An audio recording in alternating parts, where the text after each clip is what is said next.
qui a une voix incroyable, contre-ténor.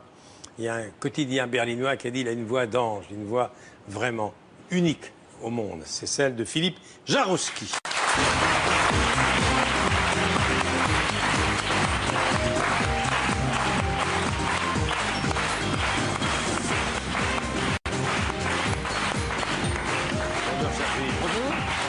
Bonjour, cher Philippe.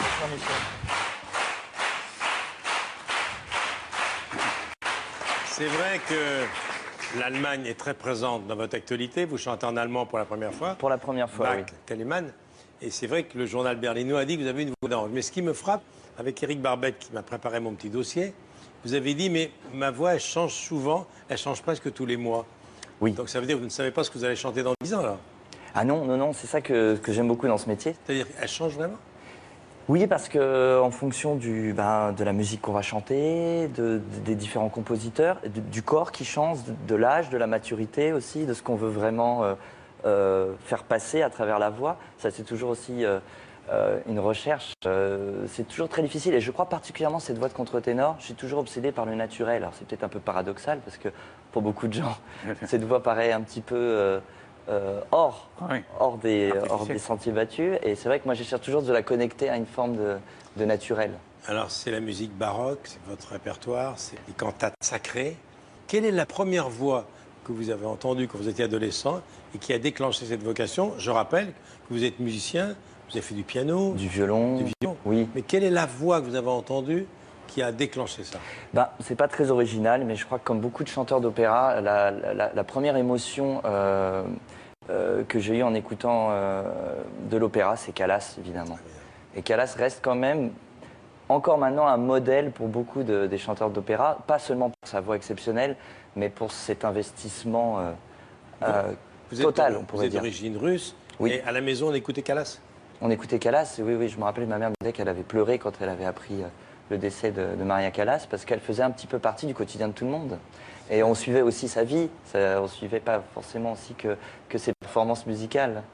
Et il paraît qu'à 18 ans, vous entendez un contre-ténor dans une soirée de musique baroque, et c'est là où tout démarre. Oui, en une soirée, je me suis dit, j'ai été fasciné par cette voix. C'est la première fois que j'entendais un contre-ténor en vrai, et je me suis dit, je pense que je peux faire ça aussi, oui. Extrait de votre coffret, Bach, Telemann, les cantates sacrées. C'est un extrait de Bach, Ich habe genug. Oui, j'en ai assez. J'en ai assez. Nous, on n'a pas assez de vous entendre chanter. Regardez.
Vous avez chanté les grands de la musique baroque, Monteverdi, Handel, Vivaldi, etc. Oui. Là, c'est Telemann, c'est en langue allemande pour la première fois. Vous parlez allemand?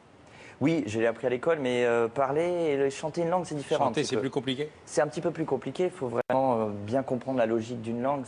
Ça demande pas mal de travail. Et puis chanter Bach, j'ai pas beaucoup chanté Bach. J'avais un peu peur parce que c'est une musique tellement, on pourrait dire, parfaite qu'on se sent tout petit quand on chante Bach. Alors, CD, DVD, Bach, Tellman. Alors, en tournée en Espagne et en Allemagne. Oui. Lyon le 25 novembre, Villars-sur-Glane le 27 novembre, et vous êtes à Paris au Théâtre des Champs-Élysées début décembre. Exactement. Bah, écoutez, on était ravis de vous voir. Je vais parler un petit peu allemand pour vous quitter. Auf Wiedersehen. Auf Wiedersehen. Wiedersehen. Auf Wiedersehen. Bis bald. Bisbal.